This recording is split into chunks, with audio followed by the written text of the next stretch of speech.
चलिए हम बिना लेट किए हुए समरी को स्टार्ट करते हैं। एक एक लाइन को समझना है। कहता है द पोएम, यानी कि यह पोएम जो है, यह कविता जो है द सोल्जर। तो कह रहा है द पोएम, यह कविता the soldier has been composed by Rupert Brooke. मतलब द सोल्जर पोएम जो है, इस कविता को रपोर्ट ब्रोक साहब ने लिखे हैं। फिर आगे देखिए कहता है this is a sonnet. This is a sonnet, यह एक सोनेट है। सोनेट किसको बोलेंगे? 14 लाइन की जो पंक्ति वाली कविता होती है, 14 लाइन की जो कविताएं होती है, उसको सोनेट बोलते हैं। आपको याद रखना है, तो याद रखना है। कह रहा है दिस इज ए सोनेट, कई बार ये पूछा जा चुका है। यह एक सोनेट है, मतलब द सोल्जर जो है यह एक सोनेट है, क्योंकि द सोल्जर पोएम जो है, कविता जो है, यह सिर्फ 14 लाइन की 14 पंक्ति वाली कविता है, इसलिए इसको क्या कहा गया है? सोनेट कहा गया। फिर आगे देखिए कहता है it is patriotic poem. The soldier जो है यह एक पैट्रियोटिक पोएम है, यानी कि यह एक देशभक्ति पोएम है, देशभक्ति कविता है। कौन? द सोल्जर, याद रखना। फिर नेक्स्ट देखिए इन द पोएम, इस पोएम में, इस कविता में Rupert broke is a soldier. मतलब इस पोएम में, द सोल्जर कविता जो है, इस पोएम में रपोर्ट ब्रोक साहब खुद को एक सिपाही है, खुद को एक सैनिक है। आपको याद रखना है। फिर आगे नेक्स्ट नंबर दिया हुआ है Rupert Brooke was born in 1887। मतलब रपोर्ट ब्रोक साहब का जन्म जो हुआ वह 1887 ईस्वी में हुआ। याद रखना है, कई बार पूछा गया। एंड डाइड इन, और इसकी मृत्यु जो हुई है रपोर्ट ब्रोक साहब का 1915 ईस्वी। आपको याद रखना है। फिर दिया हुआ ही इज रिमेम्बर्ड, वे याद किए जाते हैं। कौन याद किए जाते हैं? रपोर्ट ब्रोक साहब याद किए जाते हैं as a war poet. War means होता है युद्ध, याद रखना। तो कहता है एज ए वार पोएट, मतलब कि हम रपोर्ट ब्रोक साहब को युद्ध कवि के रूप में, युद्ध कवि के नाम से जानते हैं।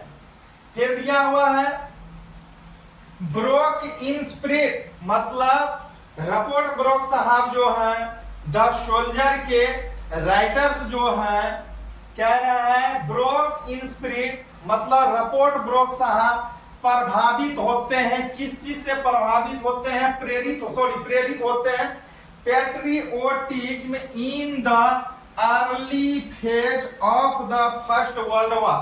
मतलब जिस समय फर्स्ट वर्ल्ड वॉर युद्ध हुआ था, उस फर्स्ट वर्ल्ड वॉर युद्ध से यह प्रभावित हुए हैं। कौन? रपोर्ट ब्रोक साहब। आपको याद रखना है। फिर चलिए आगे नेक्स्ट बढ़ रहे हैं हम।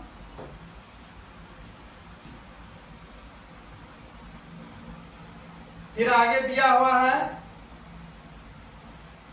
एक्चुअली अदरअसल या दरअसल बोल सकते हैं। द सोल्जर, यानी कि द सोल्जर कविता जो है डील्स विथ इंग्लैंड, मतलब क्या रहा? एक्चुअली, दरअसल या अदरअसल। The soldier deals with England, मतलब द सोल्जर पोएम जो है, द सोल्जर कविता जो है, यह इंग्लैंड की धरती की बखान करती है, वर्णन करती है। याद रखना। फिर आगे देखिए the term concealed stand for hidden in the poem. मतलब इस पोएम में, इस कविता में, द सोल्जर में एक वर्ड आया है कंसील। कंसील आपको याद रखना है, पूछा जाता। तो कहता है the soldier deals with England, मतलब कि सोल्जर जो है यह इंग्लैंड की बखान करती है, इंग्लैंड की धरती की गुणगान करती है।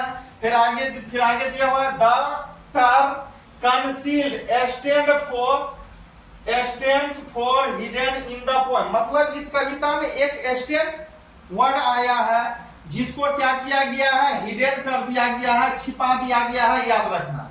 फिर आगे दिया हुआ है अकॉर्डिंग, इस तरह से, इस प्रकार से, तो कह रहा है अकॉर्डिंग टू द सोल्जर, इस तरह से हम कह सकते हैं सोल्जर जो है, सोल्जर कविता जो है, England has given native her flower to love, मतलब इंग्लैंड ने कवि को मातृभूमि को सॉरी कवि ने इंग्लैंड ने कवि को बहुत ढेर सारा प्यार दिया, स्नेह दिया, दुलार दिया, अपना प्यार दिया। किसने दिया? इंग्लैंड ने दिया। किसको दिया?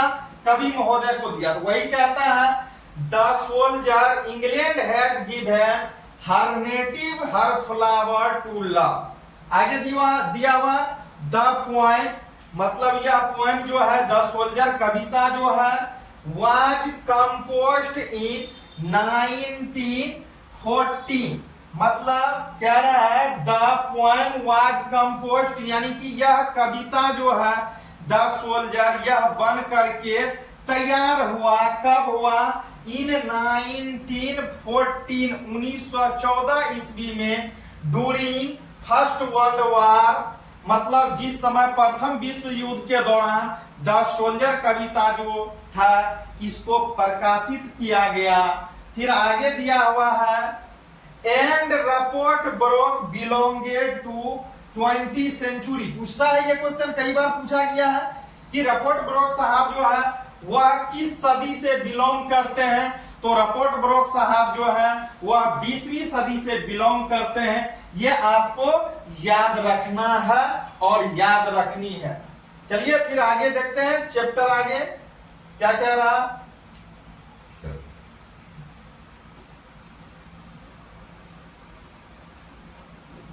आगे दिया हुआ है the poet is a soldier, कवि खुद को एक सिपाही है।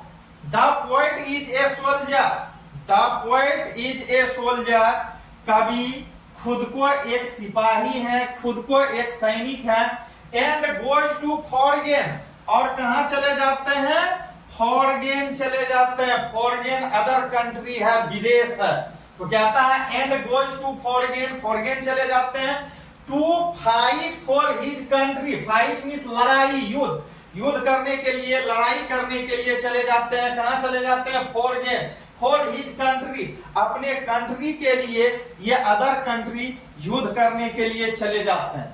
आगे दिया हुआ ही सेज, वह कहता है, ये वे कहते हैं। ही सेज वे कहते हैं, ही सेज वे कहते हैं। क्या कहते हैं? इफ ही डाई, अगर मैं मर जाऊं, he would be buried, buried का अर्थ होता है दफनाना, दफनाना। तो क्या रहा है? इफ ही डाई, अगर मैं मर जाऊं, he would be buried there and remembered as a man of England, मतलब कवि महोदय रपोर्ट ब्रोक साहब कह रहे हैं कि अगर मैं मर जाऊंगा युद्ध के दौरान, तो वहां के लोग, हमारे कंट्री वासी, हमारे देश के लोग क्या करेंगे? इंग्लैंड के एक आम नागरिक होने के वास्ते मुझे दफना देंगे।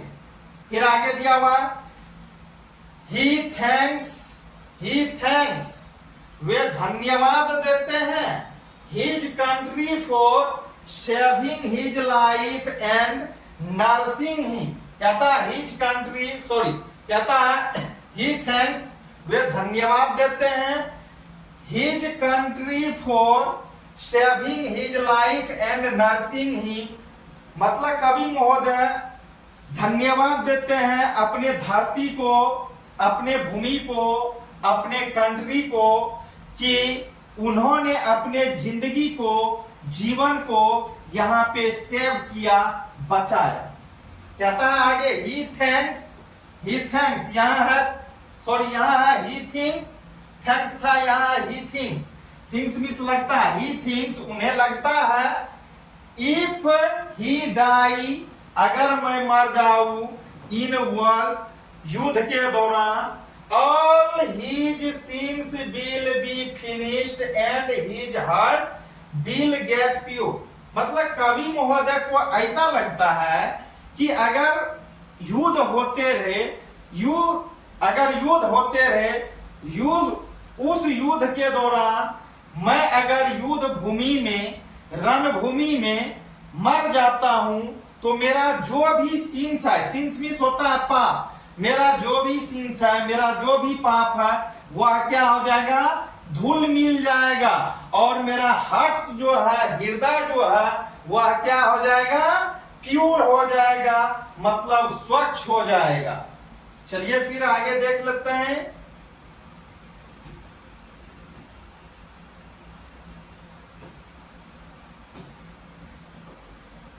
आगे दिया हुआ he says death is inevitable, मतलब डेथ जो है वह एक कड़वा सत्य है, मौत जो है वह एक कड़वा सत्य है।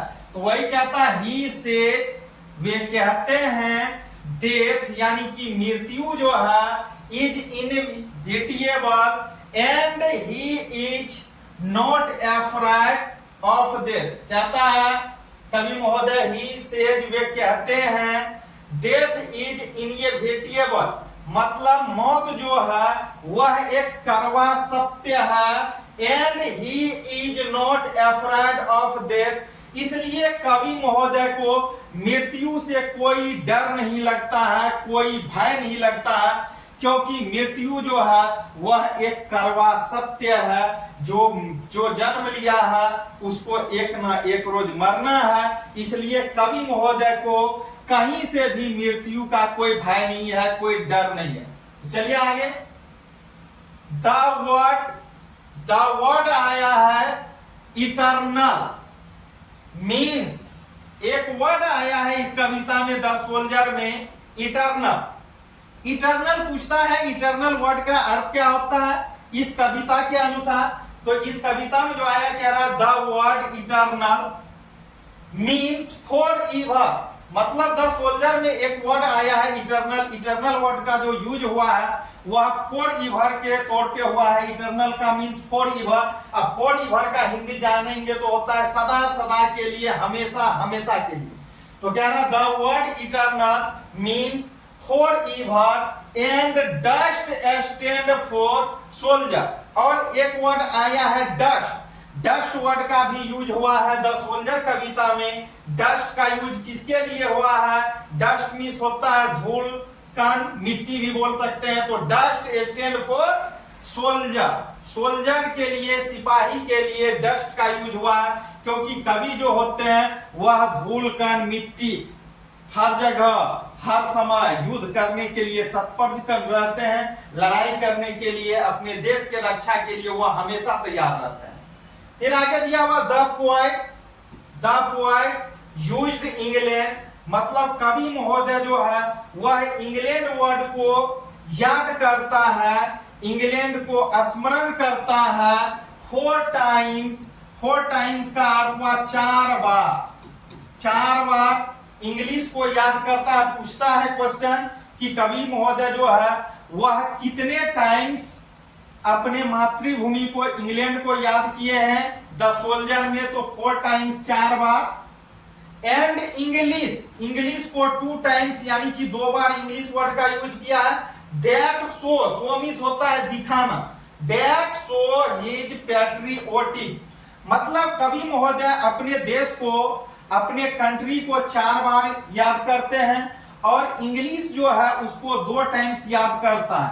क्यों करता है, क्योंकि ये अपने देश को का प्यार दिखाता है कि कवि महोदय को अपने देश से, अपने मातृभूमि से कितना अधिक लगाव है। इस लगाव के चलते ही अपने मातृभूमि को, इंग्लैंड को 4 बार याद किए हैं, और इंग्लिश वर्ड को 2 टाइम्स यानी कि 2 बार। फिर आगे दिया हुआ है His patriotic feeling for the nation, ये हो गया। इन फैक्ट, अदरसल या दरअसल हम कह सकते हैं Rupert Brooke was die due to septicemia, यानी कि इस आधार से हम कह सकते हैं कि रपोर्ट ब्रोक साहब की मृत्यु जो हुई कैसे हुई, तो रपोर्ट ब्रोक साहब की मृत्यु जो हुई थी वह सेप्टासेमिया नामक डिजीज होने के कारण, सेप्टासेमिया नामक बीमारी के कारण रपोर्ट ब्रोक साहब की मृत्यु हुई। याद रखना है, तो पूछता है कि रपोर्ट ब्रोक साहब की मृत्यु किस कारण से हुआ था, तो याद रखना आपको सेप्टासेमिया नामक, यह सेप्टासेमिया जो होता है ब्लड में इन्फेक्शन उत्पन्न करता है, ब्लड डिजीज है, ब्लड से खून से रिलेटेड बीमारी है जिसका नाम है सेप्टासेमिया। याद रखना है, तो रपोर्ट ब्रोक साहब की मृत्यु जो हुई थी सेप्टासेमिया नामक बीमारी के कारण हुई थी। तो आप लोग को कैसा लगा ये क्लास, आप लोग कमेंट बॉक्स में जरूर बताइए। आपको इंग्लिश के लिए कहीं से भी घबराने की बात नहीं है, इंग्लिश हिंदी हो, यह इंटर की सारा क्लास आपको मेरे इस फेसबुक पेज पे मिलते रहेगा, तो आप लोग फेसबुक पेज को जरूर फॉलो कीजिए। तो मिलते हैं फिर आगे की क्लास में, तब तक के लिए धन्यवाद।